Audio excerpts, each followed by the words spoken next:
Hello there, Sarah from 17 once again. This is my Uncharted 4 crushing difficulty video walkthrough. This is chapter 21, Brother's Keeper.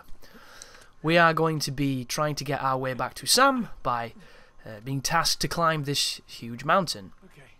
And things are going to escalate, and it's going to push us forward into the final chapter of the game, which, in kind of true Uncharted fashion, is going to be a unique fight against a singular individual. But I'm not going to say too much about it because I don't want to spoil it if you don't know. And for some reason, a lot of people who haven't beaten the game come to these walkthroughs, and I get a lot of people who have a go at me for spoiling things, which I'm not going to apologise because this is a walkthrough. I'm going to talk about various sections of the game. If you're not there yet, it's your fault for coming to it. I'm sorry. I appreciate that it sucks when we learn things that we don't mean to, but when you're actively going to something, it happens. You need to be careful.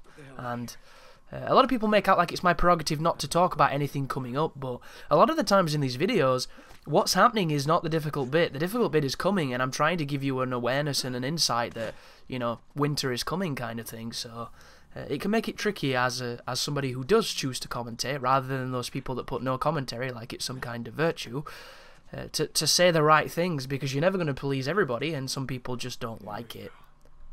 Back on the trail.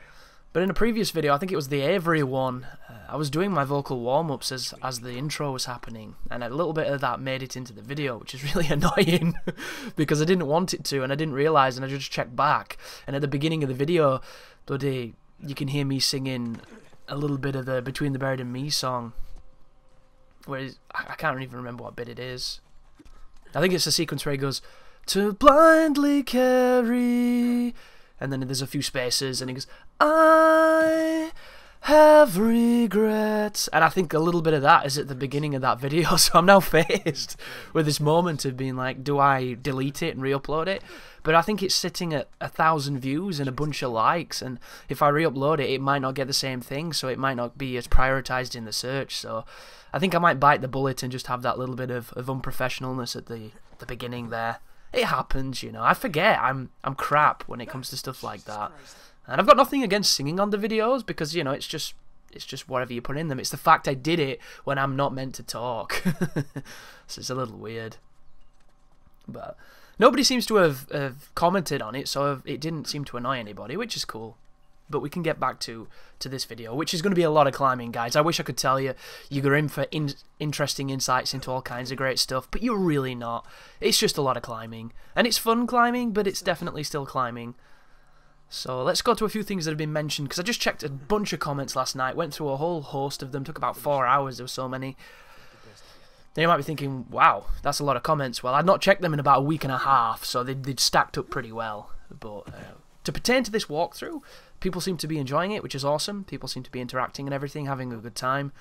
Somebody pointed out that I was saying foliage rather than foliage, which I'm not too sure why I did that, but it's right to correct me, and rightly so. So that one's for you, dude. You made me laugh when you pointed that out. I'm trying to think, is there anything else? A lot of people have, I say a lot of people, like it's this sweeping statement for one or two people that have mentioned it. I don't know why I say a lot of people. Sometimes it is a lot of people, but mostly it's generally maybe a handful of folks. I've seen about 3 or 4 people that have noticed Hado's channel and gone over there and checked him out, which is good to hear. So I'm happy to do that for him. He was a little bit self-conscious about commenting on the video because he didn't want to... he sent me a message on Twitter saying he felt like it'd be a bit clickbaity. And I'm like, dude, fucking comment, like, you know?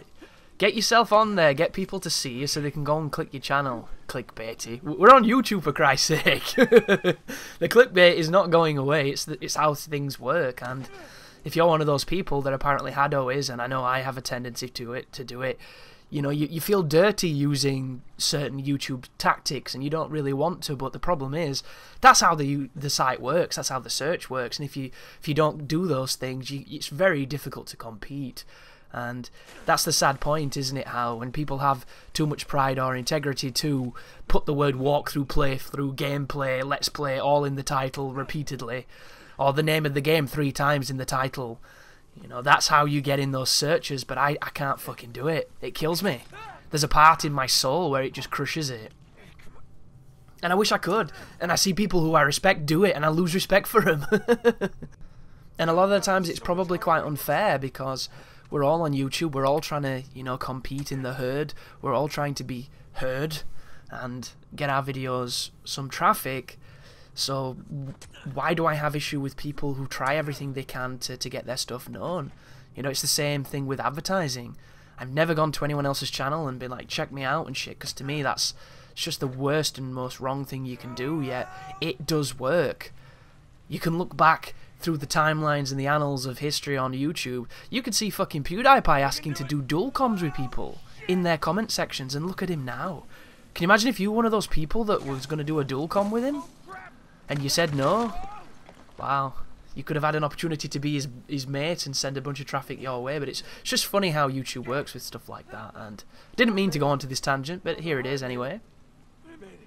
But I'd just like to thank everybody who's come to these videos who doesn't need them.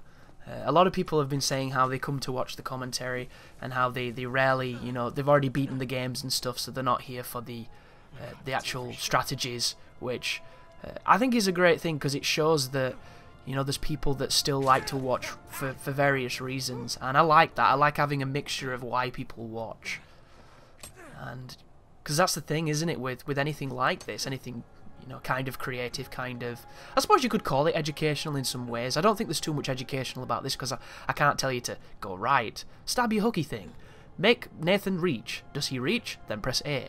You know, this is stuff that you learnt at the very beginning, so I don't really need to reiterate it, but there is still some educational purposes, I think. But for the most, it's just us shooting the shit and having a chat, what have you, even though it's kind of one-sided at the moment. But when I put this video up in a couple of days, you know, your guys will all get in on it, and it breeds an interesting environment of discourse and discussion, which I enjoy.